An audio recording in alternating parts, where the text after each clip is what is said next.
Olá pessoal, bem-vindos a Scout Radar, programa sobre os craques do futuro, à procura do próximo Golden Boy.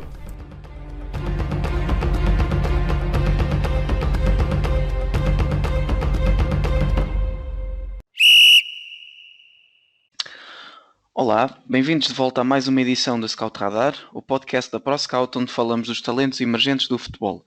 Esta semana vamos dar continuidade ao episódio anterior, onde se falou de 10 dos jogadores nomeados ao prémio Golden Boy, um reconhecido prémio internacional atribuído pelo jornal italiano Tuttosport, que seleciona o melhor jogador sub-21 do ano a jogar na Europa.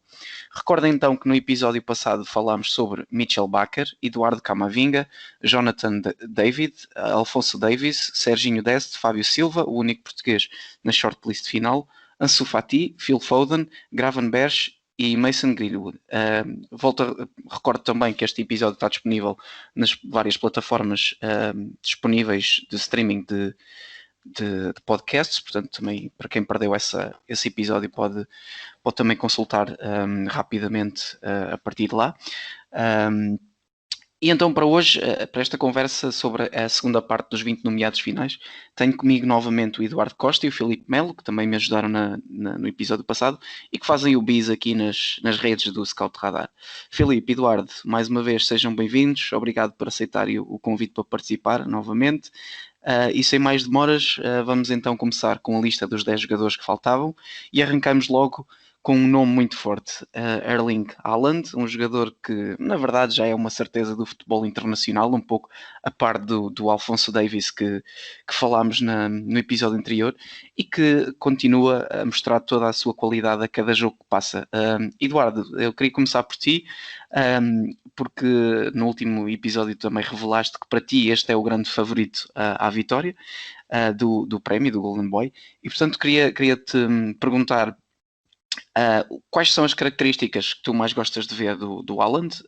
Várias pessoas têm várias opiniões diferentes sobre ele, há tanta coisa de boa para pegar nele que é sempre interessante fazer esta pergunta. E já agora queria que explicasse aqui um pouquinho o porquê tu consideras o grande favorito à vitória. Sim, o Haaland para mim é sem dúvida o Golden Boy deste ano. Que assim, é um jogador que teve uma explosão que nunca, pelo menos eu acho que pouca gente esperaria que tivesse a explosão que teve. É um jogador que mostra, a nível tático e técnico, mostra-se muito evoluído para alguém de 20 anos. É um jogador, é um ponta de lança muito completo, que é um jogador a nível de movimentação da área e ocupação de zonas de finalização é fantástica. A maneira como ele sabe se posicionar e atacar a bola para marcar, seja no ar ou no chão, é muito boa. Mas também é um jogador que sabe jogar bem em transição, sabe atacar bem espaços, sabe fazer boas diagonais. É um jogador rápido para a altura que tem, é um jogador muito forte. É um jogador que também tem um entendimento do jogo acima da média. Sobretudo, eu lembro que até o ano passado destaquei 2 jogos no meu Twitter. Um deles já não me lembro, mas o outro era o Wolfsburgo, em que ele tem, marca 2 gols com contramovimentos, que são movimentos que raramente se vê em pontas de lança. Ou seja, ele junta não só a capacidade física, mas também as movimentações, a rapidez, o entendimento do jogo. Daí ser para mim um jogador muito evoluído já com 20 anos, tendo em conta que também a época passada foi a primeira época em alto nível. E só para dar uma perspectiva de números da época passada e no início desta época, Alban já leva 52 golos e 13 assistências, portanto são números ridículos para um avançado em apenas uma época e poucas jornadas. E também é exatamente por isso que é para mim o Golden Boy, porque foi uma explosão gigante, são números, não é uma época de 20 gols em que pronto, já é uma boa época e explodiu, e assim, são 52 gols, são números estupendos e é um avançado com características raras, é um avançado poderoso, dominante no futebol mundial, é um avançado que mete medo às defesas contrárias e para mim daqui tenho 100% de certeza que vai ser bola de ouro, eventualmente 2, 3 anos por aí, dependendo da longevidade de Messi e de Ronaldo e também das épocas de jogadores tipo, por exemplo, como Mbappé. Mas Alan para mim tem tudo para marcar os próximos 10, 15 anos do futebol mundial. Sim, e vem de um país que tradicionalmente até nem é muito forte no capítulo do futebol, o que também mostra que o talento está em todo lado e é preciso é saber procurá-lo. E também só agora deixar uma chega, porque nós na ProScout, na altura do Mundial de Sub-20 de 2019, no ano passado, um tal de Erling Haaland marcou 9 golos frente às Honduras durante esse Mundial, e nós também fizemos logo um post também a destacar isso, e na altura ele ainda estava no Salzburg, e realmente logo daí começou a ficar no radar de toda a gente, e pronto, e hoje é aquilo que é, e é, como tu dizes, sem dúvida um dos grandes nomes do futebol a ter em conta para o futuro. Filipe, vou então agora passar para ti e também passamos então de jogador. Vamos para o Callum Hudson-Odoi, um jogador que é do Chelsea. Ele é extremo, pode jogar pelas duas alas, portanto tem também essa versatilidade, mas ele que preferencialmente joga mais a partir do pé da ala esquerda, para também tirar proveito dos movimentos interiores, visto que ele é destro, e ter também essa oportunidade de finalização, onde ele também se destaca bastante. É um jogador que esteve também a ser muito falado no período de transferências como um possível nome a reforçar o Bayern de Munique, e que afinal isso também não se concretizou, portanto ele continua a ser jogador no Chelsea, e o Frank Lampard tem recompensado isso também com alguns minutos, apesar de não muitos, portanto a concorrência para aquelas posições do ataque é muito forte, portanto tem grandes nomes o ataque do Chelsea. Filipe, queria então perguntar-te qual é que é a opinião que tu tens sobre este jogador, e já agora queria que pudesses dar aqui uma pequena perspectiva do que poderá ser esta época do Hudson-Odoi. Desde já, obrigado outra vez pelo convite de voltar aqui ao podcast. Do Hudson-Odoi, é um jogador que já soube falar dele regularmente por volta de há 2 anos, quando começou a jogar mais com o Sarri até na Liga Europa. É um jogador que se destaca pela velocidade e pela capacidade livre, capacidade de drible.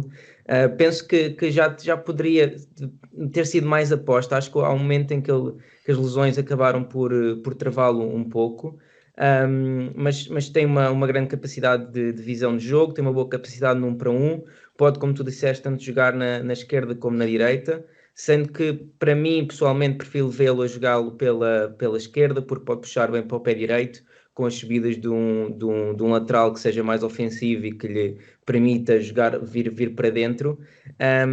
Para melhorar, penso que pode melhorar também o jogo com o pé esquerdo, para ser tão efetivo num lado como no outro, e ser mais incisivo na altura de finalização. Penso que a capacidade que tem de chegar às zonas de finalização, se melhorar esse aspecto, pode realmente ser um grande jogador, mas sim, não tem tido muitos minutos. A concorrência naquela posição acaba por lhe complicar esse trabalho, mas é um daqueles jogadores que está nesta lista, na minha perspectiva, mais pelo que pode ser e pelo que toda a gente olha para ele, de como pode ficar no futuro, do que pelo que ele já fez até este momento.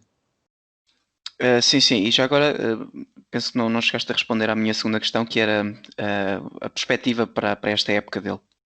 Sim, penso que se for a opção do Lampard, pode realmente continuar a melhorar.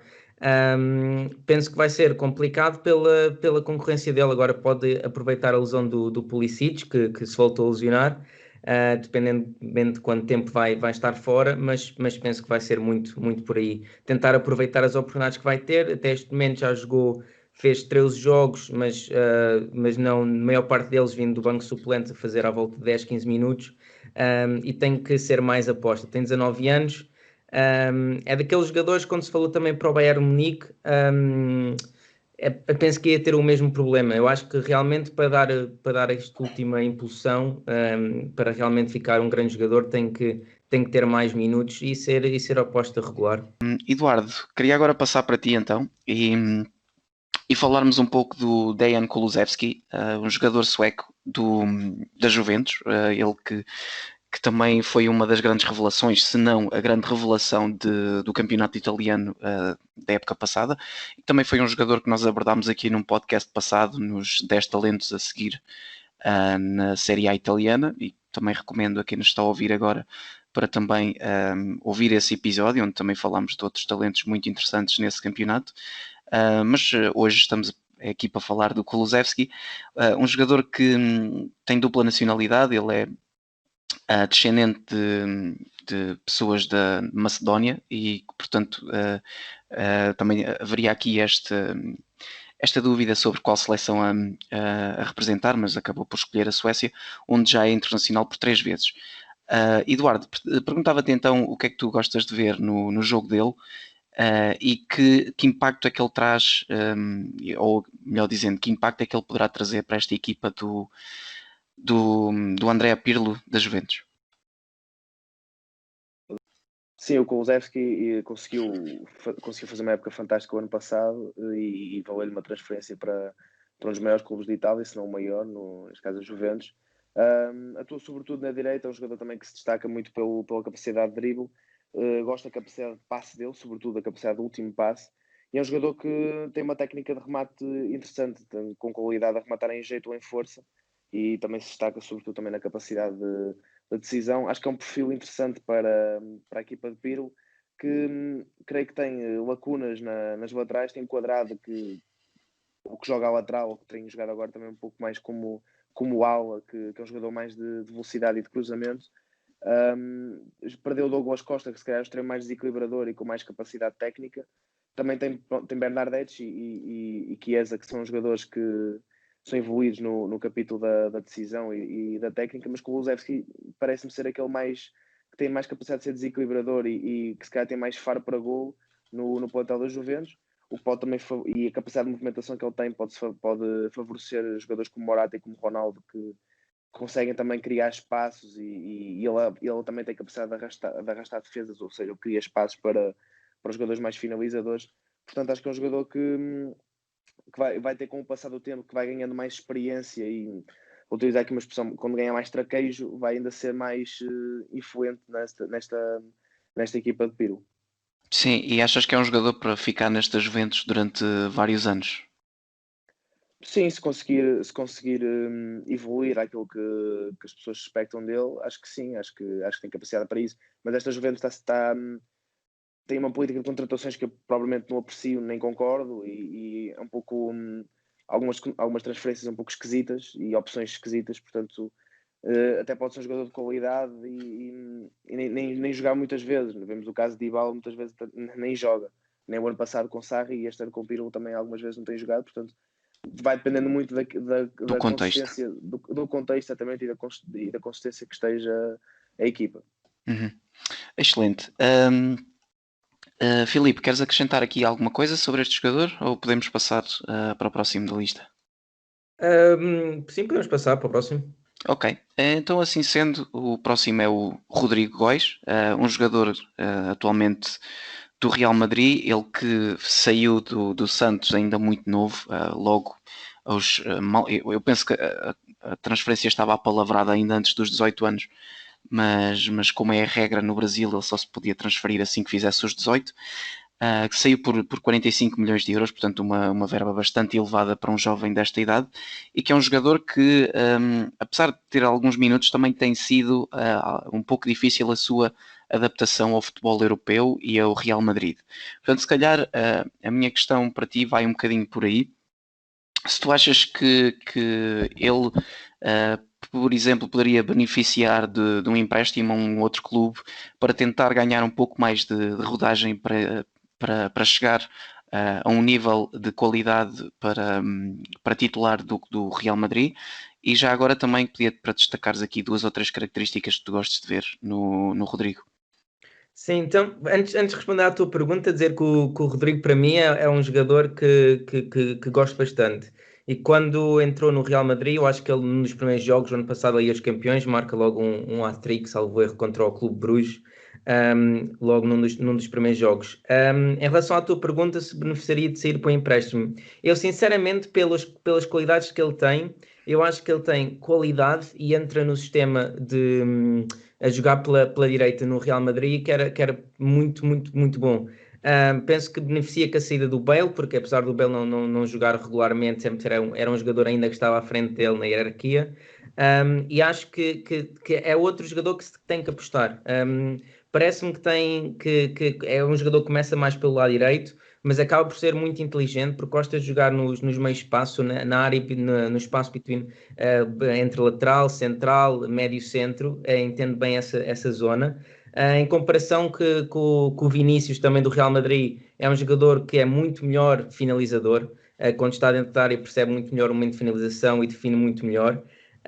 Gosta também de baixar, de participar na construção. Se tiver um lateral que gosta de subir, é um jogador que se dá muito à primeira construção de jogo, a baixar, trocar a bola. E sinceramente acho que tem que ficar no Real Madrid, que vai eventualmente ter mais minutos, porque a capacidade dele está lá e ter esta inteligência aos 19 anos de perceber no momento da área de finalizar e definição no momento certo, acaba por ser muito, muito interessante para a idade que tem. Eduardo, queres tu acrescentar mais alguma coisa? A única coisa que poderia acrescentar era, quando falaste isso do hat-trick, foi um hat-trick perfeito, foi para a esquerda, pé direito e de cabeça. Portanto, também mostra muito, eu também hype para o jogador, mas sim, concordo absolutamente com o que tu disseste, apesar de achar que ele ainda tem pouco espaço com jogadores como Hazard, que se estivesse saudável, claro, Vinícius e até Asensio. O Asensio, exato. Mas gostava de vê-lo se calhar com um treinador que apostasse mais nele e que conseguisse fazê-lo evoluir em questões mais táticas também. Mas sim, acho que é um jogador que tem um potencial enorme e só tem que ficar neste plantel. Ok, Filipe, obrigado. Posso então agora passar para mais um jogador e pedir aqui a opinião do Eduardo sobre o Bukayo Saka, que é um jogador também que, como alguns que já discutimos aqui ao longo destes 2 episódios, que também já foi abordado noutras núpcias, como se costuma dizer, aqui no Scout Radar.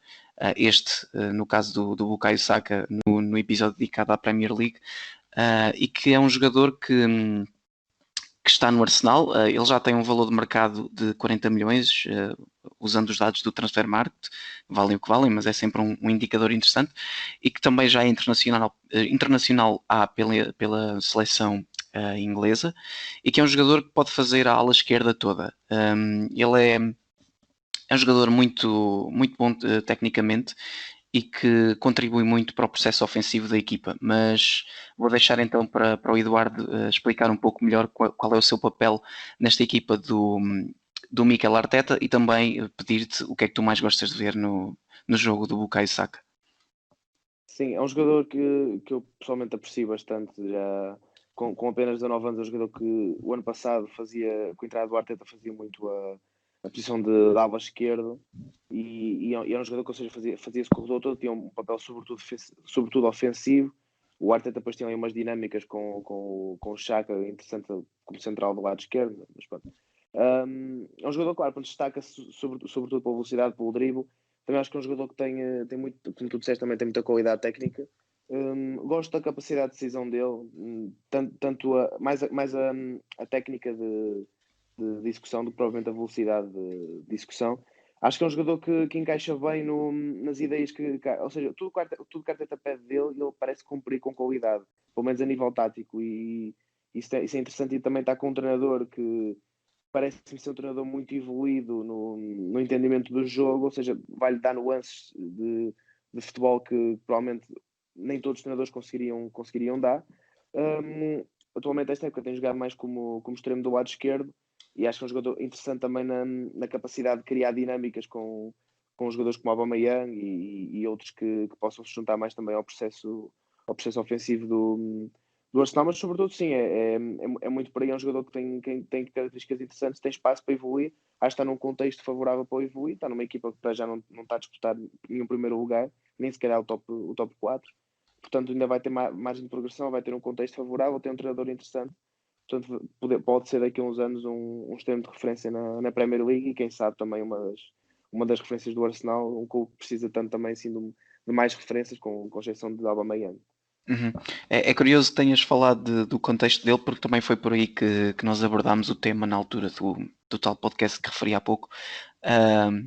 E foi precisamente, usámos até o termo do Arsenal ser uma equipa em reconstrução, e isso também pode ser benéfico para o seu crescimento. Ainda mais numa altura em que se joga sem público, o que acaba em alguns contextos por ser até benéfico para jogadores que estejam a dar os primeiros passos, que entram sem tanta pressão e sem tanto medo de errar. Acho que então podemos encerrar o capítulo do Bukayo Saka e passarmos ao próximo jogador, que também é inglês, mas este joga no Borussia Dortmund, mais um jogador do Dortmund nesta lista, e é o Jadon Sancho, portanto um jogador que também acho que já toda a gente conhece, e portanto penso que nem vale a pena estarmos aqui a falar muito das suas características, acho que já toda a gente conhece mais ou menos o que é que ele é e que tipo de jogador ele é. Portanto, a minha questão vai um pouco para o seu futuro, e queria então perguntar ao Filipe, é muito falado a sua possível transferência para o Manchester United, e queria-te então perguntar se tu vês isso com bons olhos ou se achas que é um jogador que ainda poderias continuar neste Dortmund durante mais uma época ou duas. Pelo Sancho, sim. Quando eu vi o nome dele nesta lista, primeiro de tudo pensei que tinha sido um erro, porque já estou a falar do Sancho há tanto tempo que pensei que ele já não tinha idade para estar nesta lista, por isso é incrível. Depois, a tua questão acerca do Manchester United, eu acho que o Sancho é um grande jogador, sinceramente. Se até ao início da pandemia, para os campeonatos, o ano passado, em março, estava sem dúvida no top 10 melhores jogadores do mundo naquele momento, fez um grande campeonato. E sinceramente, acho que pelo estado em que o Manchester United está, acho que o Sancho podia olhar para equipas melhores em que ele entrasse e não tivesse a responsabilidade somente nele para fazer a diferença, porque é como tu disseste, é um jogador com tanta capacidade e a evolução que ele teve na Bundesliga nos últimos 2-3 anos é muito boa. Chegou um jogador que tinha muitos toques na bola e pouca velocidade ao jogo e acaba por perder muitas vezes, e agora é um jogador com um rácio de toques, ou seja, quando a bola está a chegar a ele já sabe o que é que vai fazer com ela, e sinceramente acho que tem qualidade suficiente para estar num patamar acima do que o Manchester United é neste momento. Exato. Eduardo, tu partilhas dessa opinião? Ou achas que um Manchester United também um pouco, não sei se podemos comparar, acho que é um pouco injusto, mas também aqui à semelhança do Arsenal que falámos ainda agora, é um clube que está à procura também de algumas referências. Agora tem também o Bruno Fernandes, né, que tem sido também um dos grandes pilares deste Manchester United, que já é capitão e tudo, mas penso que do ponto de vista individual ainda lhes falta alguma qualidade para darem um salto também um pouco à imagem do Arsenal que estávamos a falar. Eduardo, vês também a coisa por esse prisma ou concordas com o Filipe que é um jogador que deveria ter os olhos postos numa equipa que compete noutro patamar? Sim, é assim, eu acho que o Dortmund é uma equipa que está num patamar bastante alto. Simplesmente teve a concorrência da melhor equipa da atualidade, que é o Bayern, nas competições internas. Na Europa vai ter sempre muito mais concorrência. Não sou particularmente grande fã do Lucien Favre, mas isso também são outras questões. Relativamente ao Manchester United, eu gostaria de o ver lá, mas não consigo concordar quando dizes que o Manchester United não tem muitas referências a nível individual. Defensivamente, tirando Alex Telles e De Gea, Dean Anderson também, sim, aí concordo, acho que falta, e Bissaka, gosto muito do Bissaka também, mas sobretudo a nível de centrais, acho que falta muita coisa lá. Mas acho que a nível do meio campo da defesa para a frente, acho que há muitas referências, não preciso estar aqui a numerá-las todas. Temos Rashford, temos Pogba, temos o Bruno Fernandes, temos agora o Van de Beek, ou seja, temos Cavani, temos muitas referências que são interessantes. Claro que Sancho viria a acrescentar características que mais ninguém tem naquela equipa, mas acho que se pede-se mais ao Manchester United do que qualidade de plantel e do qualidade individual. Pede-se mais qualidade de treinador do que isso. E acho que seria, mas resumidamente, acho que seria uma adição excelente, mas que preferencialmente que não fosse com Solskjaer. Ok. Portanto, acho que estamos aqui a denotar um padrão do teu discurso. Certo. Ok. Penso que então podemos avançar para o próximo jogador. Eu penso que agora é a vez do Eduardo começar também. E neste caso é um jogador que nós, curiosamente, em off tivemos que ir ver como é que se pronunciava o nome dele, porque é realmente bastante complicado olhando para as letras que estão aqui e depois descortinar qual é a ordem em que elas são ditas.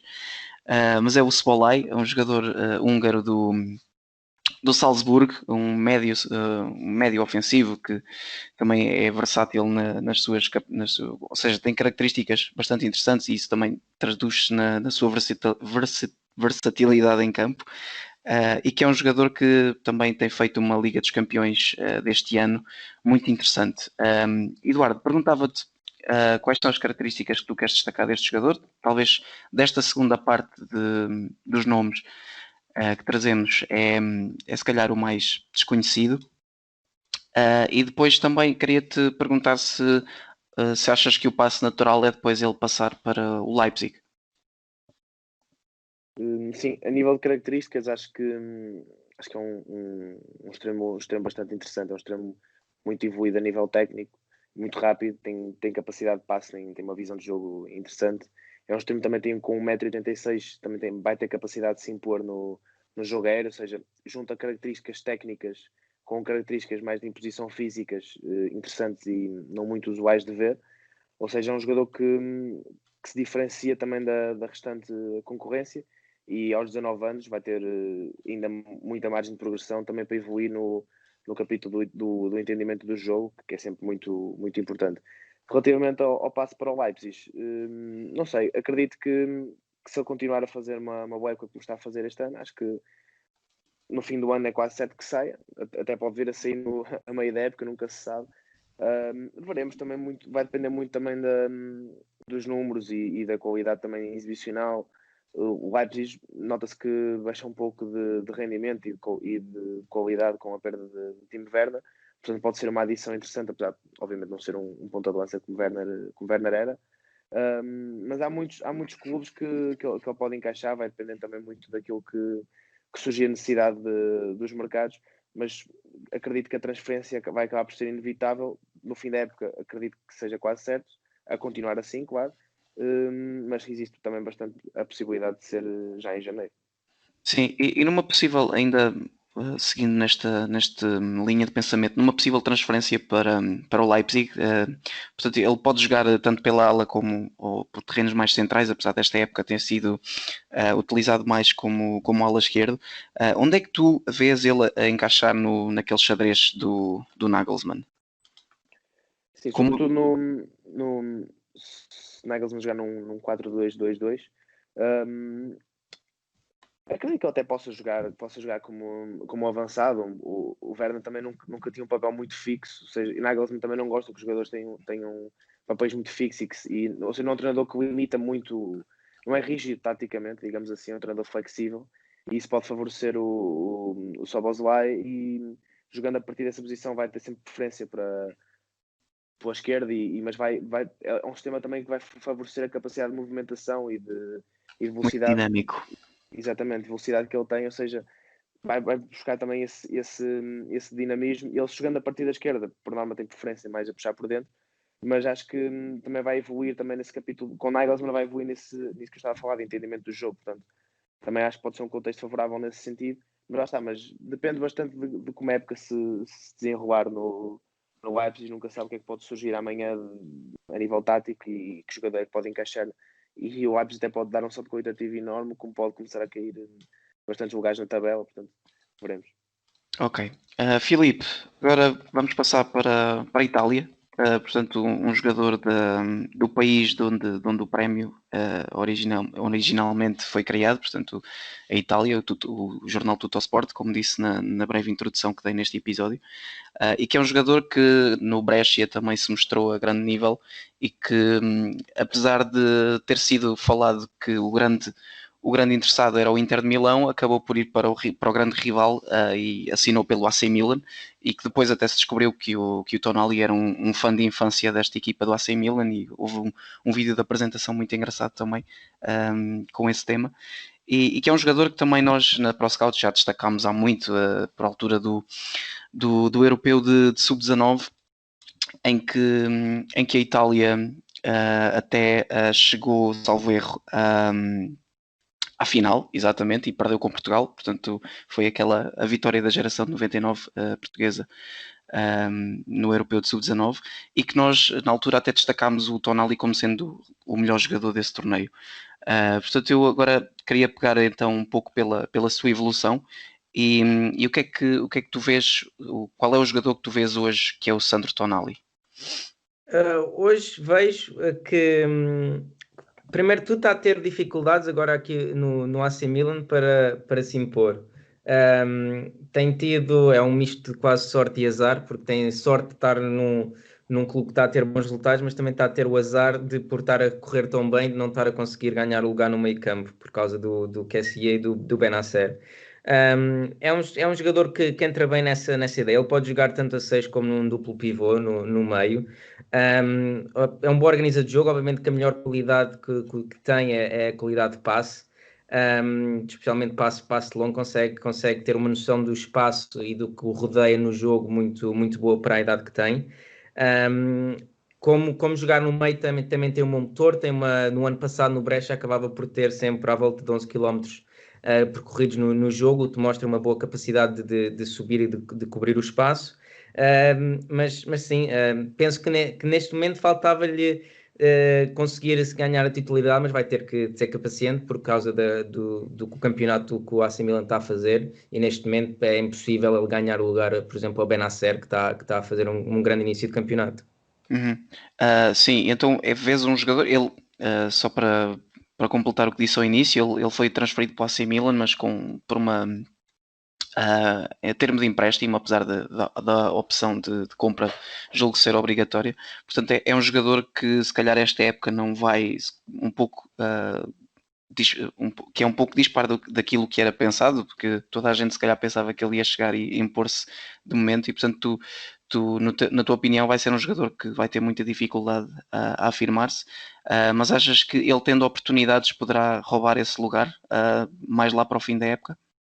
Depende do que o Benacer e o QSE continuarem a fazer. Para mim parece-me que foi um salto muito grande no estilo de chegar agora ao AC Milan e ser logo titular, porque ele vem de uma equipa do Brescia que tem um nível de posse muito mais reduzido, em que era tudo centrado nele, e no AC Milan tem um nível de concorrência para o lugar muito mais complicado. Sinceramente vejo, talvez no final da época a ganhar a titularidade, mas neste momento sinto que este ano será mais de aprendizagem e de sentir como é que estar num clube noutra dimensão, para depois no próximo ano seguinte já dever ser titular com mais frequência. Excelente. Eduardo, queria agora então voltar a ti e falarmos do próximo jogador que temos aqui na nossa lista. Portanto, desta vez é o Ferran Torres, um jogador que formado no Valência e que se transferiu também muito recentemente para o Manchester City e que até pudemos ver ele a jogar em Portugal já no jogo no Dragão frente ao Futebol Clube do Porto, no jogo a contar na primeira jornada da Liga dos Campeões, e onde ele inclusivamente até marcou um golo. Queria-te então perguntar o que é que tu vês no Ferran Torres, em termos das suas características gerais, e o que é que ele pode trazer a este City do Guardiola que mais nenhum outro extremo que do plantel do City pode oferecer. Ferran já é um extremo que eu gostava muito já na Valência, comecei a reparar mais sobretudo na época passada, e foi um jogador que sempre se destacou para mim pela capacidade técnica. Acho que é um jogador muito evoluído nesse capítulo, e depois também a envolvência que ele tem no jogo, ou seja, é um jogador que consegue jogar por dentro em posições um bocadinho mais fora da área e utilizar mais o passe para se destacar, como é um jogador que consegue também jogar mais a partir da linha, fazer movimentações interiores, como também sabe jogar bem dentro da área. Ou seja, é um jogador que tem características interessantes, mas também, claro, tem características de desequilibrador, mas sobretudo também tem um faro para gol, e até se viu no jogo contra o Porto que ele marca um gol bastante de muita qualidade. Características que mais nenhum extremo no City tem. Assim, comparando no lado esquerdo, comparando com o Sterling, acho que Sterling é um jogador muito mais de drible, muito mais de 1 para 1, muito mais de tabela e de aparecer em zona de finalização do que Ferran Torres. Ferran Torres, para mim, é mais evoluído no capítulo da decisão e na envolvência do jogo, também na qualidade técnica. Acho que Sterling é mais essa velocidade, é o que se destaca mais do jogo dele. Do lado direito já tem um jogador mais parecido com ele, a meu ver. Não é bem parecido, semelhante, vá. Bernardo, a nível da técnica e de envolvência, é um pouco semelhante, não o Bernardo que estamos a ver este ano, e o ano passado também se calhar não foi uma das melhores épocas dele, mas há 2 anos que foi a melhor época de Bernardo para mim, né? desde a nível profissional. Esse Bernardo, sim, acho que é um jogador ligeiramente características semelhantes. Depois temos Marrés, que é um jogador também mais de remate, mais de 1 para 1 também, mais de puxar para dentro e rematar a baliza. Portanto, é um jogador que, dependendo daquilo que o Guardiola queira para o jogo e dependendo daquilo que o jogo peça, sobretudo, acho que é um jogador que mais ninguém no City, mais nenhum extremo no City tem características muito idênticas à dele. Portanto, é um jogador que se pode destacar bastante neste plantel e dar qualidades que Guardiola não tem em mais jogadores. E é mais um jogador do City nesta lista. O outro falámos no episódio anterior, que foi o Phil Foden. Ok, acho que podemos também então avançar para o último jogador que temos aqui na lista e, portanto, completar a lista total desta shortlist dos 20 jogadores nomeados para o prémio Golden Boy 2020. E queria então pedir a opinião do Filipe desta vez. Sobre o Vinícius Júnior, que também é um jogador que já soube falar há muito tempo e ele que também ainda tem idade para estar aqui nestas andanças de prémios de futebol jovem. Filipe, queria-te então perguntar o que é que tu gostas de ver no Vinícius Júnior e já agora queria-te também perguntar, visto que também falámos aqui do Rodrigo há bocado, queria-te perguntar se achas que são jogadores diferentes, semelhantes, e já agora se poderia ser, por exemplo, uma boa dupla de alas para o Real Madrid, Vinícius de um lado e Rodrigo do outro, se achas que essa compatibilidade existe. Sim, sem dúvida. O Vinícius, quando eu olho para o Vinícius, é um jogador que tecnicamente é tão evoluído num para um, com a capacidade de drible, com a capacidade de transporte de bola em velocidade, mas depois ao nível da definição acaba por errar muitas vezes. E é essa a principal falha que tem. E em comparação com o Rodrigo, são dois jogadores muito diferentes. Olhas para o Neymar e vês mais um jogador, para o Vinícius e vês mais um jogador muito parecido ao que o Neymar era com 20 anos, com a capacidade de drible, 1 para 1. O Neymar teve sempre mais a capacidade de definição do que o Vinícius tem, e o Rodrigo é o contrário, é muito mais jogador de aparecer nos momentos certos dentro da área para finalizar, tem muito mais golo e entendimento do seu posicionamento dentro da área do que o Vinícius. E é isso que falta ao Vinícius, era ter aquela pontinha de definição no final, porque ele muitas vezes faz todo o trabalho perfeito até chegar ao momento certo, mas depois ou o passe é mal feito, ou demora muito tempo, ou a finalização, o último passo antes da finalização não está lá e acaba por perder muitas oportunidades. Em termos de serem compatíveis, acho que sim, e viu-se agora também no jogo que tiveram com o Inter, o último gol é uma assistência do Vinícius para o Rodrigo marcar, porque podem jogar, um joga na esquerda, outro joga na direita. Um jogador, como já te disse, o Vinícius de transporte de bola, drible, de 1 para 1, o Rodrigo muito mais de finalização. Tem só um problema, ou tem dois problemas. O Vinícius tem um problema chamado Hazard e o Rodrigo tem um problema chamado Asensio, mas sinceramente acho que poderiam jogar juntos sem dúvida. Ok, assim chegamos ao fim da nossa lista. Não sei se querem deixar alguma nota final sobre estes 10 jogadores que falámos hoje. Começar pelo Eduardo. Queres deixar alguma nota final para os nossos ouvintes? Talvez só manter assim dar uma nota só apenas no Tonali, que é um jogador que me agrada bastante. E concordo em parte com o ponto de vista do Filipe, apesar de achar que tem características para superiorizar eventualmente ao QSE. Acho que o QSE destaca-se também mais por capítulo da pressão, e acho que o Tonali é bom nesse capítulo. Acho que entendimento de posicionamento defensivo e técnica defensiva, ou seja, desarme, interseções, etc., é muito evoluído. E depois no capítulo da construção, creio ser superior ao QSE e oferece uma coisa que o plantel do Milan não tem, que é a construção a partir de zonas recuadas no meio campo, visto que o Benacer é também interessante no transporte de bola e no capítulo do passe em zonas mais avançadas. Acho que podem ser dois jogadores que se complementam bem. E pronto, o resto, olha, agradecer mais uma vez o convite também e Sem esperar dúvida. para a próxima aparição. E cá estaremos numa futura edição. Fica já aqui a promessa então. Filipe, querias então tu deixar também alguma nota final? Agradecer também o convite e que e que é como eu acho que disse quando fizemos o último episódio, estas listas são engraçadas de se ver, porque vê jogadores nos seus estados de afirmação completamente diferentes e que acaba por ser muito difícil comparar, estar numa lista de 20 nomes, por exemplo, o Haaland com já 100% titular e 100% a ser decisivo na sua equipa, e ter jogadores como o Ryan Gravenberch, que começaram a jogar mais este ano, mas que ainda estão num processo de maturação totalmente diferente. Uhum. Sim, sim, é um ponto muito interessante realmente. Então ficam também as vossas apostas para o prémio. Portanto, eu e o Filipe falámos no Alphonso Davies, o Eduardo falou no Erling Haaland. O prémio final só vai ser atribuído no mês de dezembro. Ainda não está definido o dia, mas sabe-se que é algures na última quinzena de dezembro. Portanto, também poderemos depois revisitar nessa altura o que falámos nestes 2 episódios e ver se estávamos certos ou errados. Queria então também agradecer a vossa presença e o tempo disponibilizado para conversarem aqui comigo sobre estes 10 jogadores. Portanto, na verdade foram 20, mas os outros 10 tinham sido no primeiro episódio, e despedir-me de vocês com um abraço, e também despedir-me de toda a gente que nos está a ouvir. Um abraço também para eles e até a próxima.